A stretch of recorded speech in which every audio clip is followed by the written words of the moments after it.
Hello everyone, welcome to Sanmarga classes.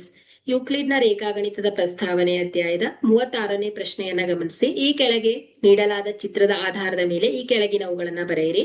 So ಆ ಚಿತ್ರವನ್ನ ಗಮನಿಸಿ. ಸೊ ಮೊದಲನೇದೇನಿದೆ, ಎರಡು ರೇಖಾಖಂಡಗಳು. ಸೊ ರೇಖಾಖಂಡಗಳಂದ್ರೆ ಏನ್ ಹೇಳಿ, ಅಂತ್ಯಬಿಂದುವನ್ನ ಹೊಂದಿರುತ್ತೆ. ಸೊ ಇಲ್ಲಿ P A, so P A, P A ಮತ್ತು ಪಿ ಬಿ. ಓಕೆ, ಸೊ ಎರಡು ರೇಖಾಖಂಡಗಳನ್ನ ಬರೆದಿದ್ದೇವೆ. ಸೊ ಎರಡು ಕಿರಣಗಳು.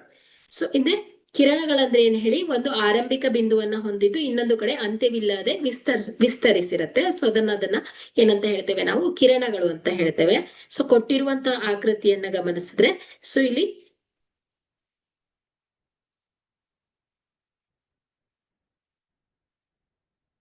R T. ಓಕೆ, ಸೊ ಇಲ್ಲಿ ಪಿ ಎಸ್ ಅನ್ನ ನೋಡಿ. ಓಕೆ, ಅಥವಾ ಇಲ್ಲಿ P L. Okay, so P L. Okay, so ಇಲ್ಲಿ ಒಂದು ಬಿಂದು. ಸೊ ಇಲ್ಲಿ ನೋಡಿ ಪಿ ಎಲ್. ಸೊ ಅಂತ್ಯ ಬಿಂದುವನ್ನು ಹೊಂದಿಲ್ಲ, ಅಂದ್ರೆ ಕಂಟಿನ್ಯೂ ಆಗಿದೆ ಇದು. ಅದೇ ರೀತಿ ಪಿ ಎಸ್. ಸೊ ಈ ರೀತಿ ಇದನ್ನ ತಗೊಂಡ್ರೆ, ಸೊ ಈ ಪಾಯಿಂಟ್ ಅನ್ನ ತಗೊಂಡ್ರೆ, ಸೊ ಆರ್ ಅಥವಾ ಕ್ಯೂ ಪಿ ಅಂತ ತಗೊಳ್ಳೋಣ. ಸೊ ಮತ್ತು ಕ್ಯೂ ಪಿ. ಓಕೆ, ಒಂದ್ ಸೆಕೆಂಡ್. ಸೊ ಇಲ್ಲಿ ಈ ಬಿಂದುವನ್ನ ಆರ್ ಅಂತ ತಗೊಳ್ಳೋಣ. ಸೊ ಹಾಗಾದ್ರೆ ಒಂದ್ ಸೆಕೆಂಡ್, ಇಲ್ಲಿ ನಾವು, so once again I will repeat this.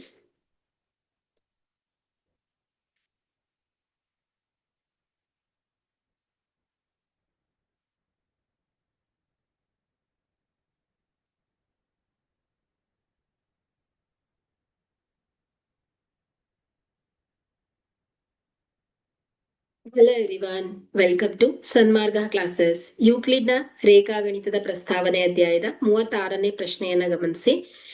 ಈ ಕೆಳಗೆ ನೀಡಲಾದ ಚಿತ್ರದ ಆಧಾರದ ಮೇಲೆ ಈ ಕೆಳಗಿನವುಗಳನ್ನ ಬರೆಯಿರಿ. ಸೊ ಎರಡು ರೇಖಾಖಂಡಗಳು, ಎರಡು ಕಿರಣಗಳು, 4 ಸರಳ ರೇಖಾಗತ ಬಿಂದುಗಳು, ಒಂದು ಜೊತೆ ಛೇದಿಸದ ರೇಖೆಗಳು, ಸಮಾಂತರ ರೇಖೆಗಳು. ಸೊ ಇಲ್ಲಿ ಕ್ಯೂ ಪಿ,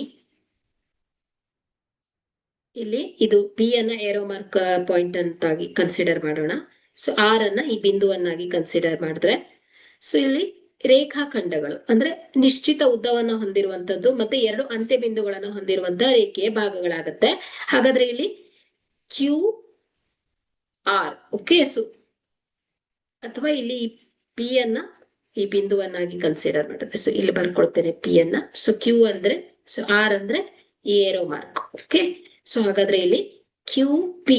ಓಕೆ, ಅಥವಾ P Q, P Q, P Q. Okay, so ಅದೇ ರೀತಿ ಪಿ ಪಿ ಮತ್ತು ಪಿ ಬಿ. ಓಕೆ, ಎರಡು ರೇಖಾಖಂಡಗಳು. ಎರಡು ಕಿರಣಗಳು. ಕಿರಣಗಳಂದ್ರೆ ಏನು, ಒಂದು ಆರಂಭಿಕ ಬಿಂದುವನ್ನ ಹೊಂದಿದ್ದು ಇನ್ನೊಂದು ಕಡೆ ಅಂತ್ಯವಿಲ್ಲದೆ ಇರತ್ತೆ, ಅಂದ್ರೆ ಈ ರೀತಿಯಾಗಿರುತ್ತೆ. ಓಕೆ, ಸೊ ಇಲ್ಲಿ ಒಂದು ಬಿಂದುವನ್ನ ಹೊಂದಿರುತ್ತೆ. ಸೊ ಇಲ್ಲಿ ಈ ರೀತಿ ಏರೋ ಮಾರ್ಕ್ ಇರುತ್ತೆ. ಇದನ್ನ ನಾವು ಕಿರಣಗಳು ಅಂತ ಹೇಳ್ತೇವೆ.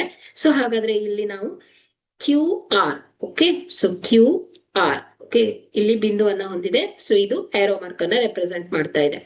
ಸೊ ಅದೇ ರೀತಿ ಪಿ ಎಲ್ ಮತ್ತು ಪಿ ಎಲ್. ಓಕೆ, ಸೊ 4 ಸರಳ ರೇಖಾಗತ ಬಿಂದುಗಳು. ಸೊ ಅಂದ್ರೆ ಸರಳ ರೇಖಾಗತ ಅಂದ್ರೆ ಒಂದೇ ಒಂದು ಲೈನ್ ಅಲ್ಲಿ ಬರ್ತಾ ಇರಬೇಕು. C D Q S. So C D Q S. Okay, 4 ರೇಖಾಗತ ಬಿಂದುಗಳು ನೋಡಿ. ಇದೆಲ್ಲವನ್ನ ಕೂಡಿದಾಗ ಒಂದು ಸರಳ ರೇಖೆಯಲ್ಲಿ ಇದೆ ಇದು. ಸೊ ಒಂದು ಜೊತೆ ಛೇದಿಸದ ರೇಖೆಗಳು.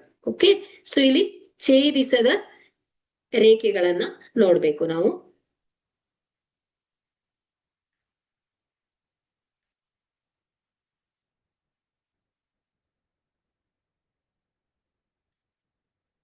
ಸೊ ಇಲ್ಲಿ ಛೇದಿಸದ ರೇಖೆಗಳು.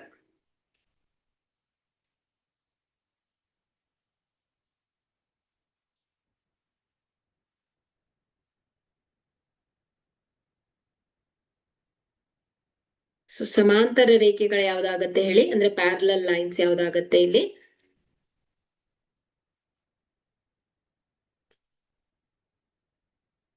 ಎ ಸಿ ಮತ್ತು P Q. Okay, so A C ಮತ್ತು ಪಿ ಕ್ಯೂ ಅನ್ನ ನಾವು ಸಮಾಂತರ ರೇಖೆಗಳನ್ನಾಗಿ ತಗೊಂಡ್ರೆ ಸೊ ಎ ಸಿ ಮತ್ತು P Q. Okay, so A C ಮತ್ತು ಪಿ ಕ್ಯೂ. ಓಕೆ, ಸೊ ಇದು ಸಮಾಂತರ ರೇಖೆಗಳಾಗತ್ತೆ.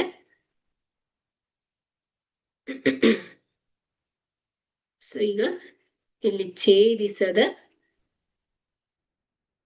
ರೇಖೆಗಳು, ಒಂದು ಜೊತೆ ಛೇದಿಸದ ರೇಖೆ ಎ ಬಿ ಮತ್ತು C S. Okay, so A B ಮತ್ತೆ ಸಿ ಎಸ್ ತಗೊಂಡ್ರೆ ಇದು ಛೇದಿಸ್ತಾ ಇಲ್ಲ ಅಂದ್ರೆ ಪ್ಯಾರಲಲ್ ಲೈನ್ಸ್ ಅಂತ ಆಯ್ತು ಅಲ್ವಾ. ಎ ಬಿ ಮತ್ತು ಸಿ ಎಸ್. ಓಕೆ, ಸೊ ಛೇದಿಸದ ಅಂದ್ರೆ ಏನು ನೋಡಿ, ಸೊ ಇದು ಛೇದಿಸುವ ರೇಖೆಗಳು, ಸೊ ಇದು ಛೇದಿಸದ ಅಂದ್ರೆ ಪ್ಯಾರಲಲ್ ಆಗಿರತ್ತೆ. ಓಕೆ, ಸೊ ಇಲ್ಲಿ ಸಮಾಂತರ ರೇಖೆಗಳು. ಸೊ ಇದು ಕೂಡ ಎ ಬಿ ಮತ್ತು ಸಿ ಎಸ್ ಕೂಡ ಆಗತ್ತೆ, ಅಥವಾ ಎ ಸಿ ಮತ್ತು ಪಿ ಕ್ಯೂ ಅಂತ ಕೂಡ ನೀವು ಬರೀಬಹುದು. Okay, thank you.